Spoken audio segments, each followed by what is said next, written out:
The Cabinet has approved the next financial year's budget estimates that are now expected to be submitted to Parliament. The budget will be 140 billion shillings more than the 2.48 trillion shillings that was tabled in June last year. Of the 2.6 trillion shillings budget for the next financial year starting July, the Kenya Revenue Authority is expected to collect 1.7 trillion shillings. This is 204 billion shillings more than the 1.5 trillion shillings target given to Kenya Revenue Authority in the current financial year. The Cabinet brief adds that donor commitments have been firmed up and disbursements are expected to hit 256.1 billion shillings in both grants and loans. However, carry collections and commitments from development partners total 1.956 billion shillings, leaving a deficit of 664 billion shillings.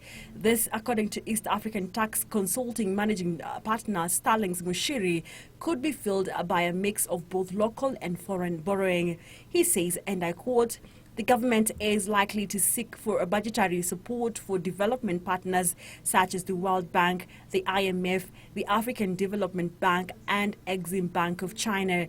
Additionally, the government may revise down the budget in the supplementary budget given the low budget absorption rate that we have been witnessing in the past."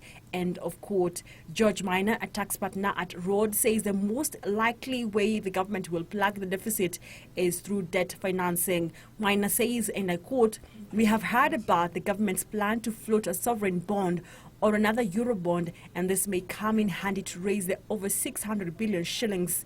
End of quote. He says the government is also likely to prioritize budget spending with institutions involved in elections such as the IEBC and the judicially allocated enough funds, while other state agencies face reduced allocations.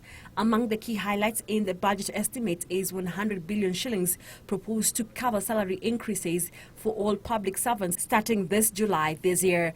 A cabinet brief notes, and I quote, "There is also allocation for the harmonization of public sector salaries and allowances, civil service pension, house and hardship allowances." End of quote. The government has also made a provision to finance recruitment of 10,000 police officers and 5,000 teachers.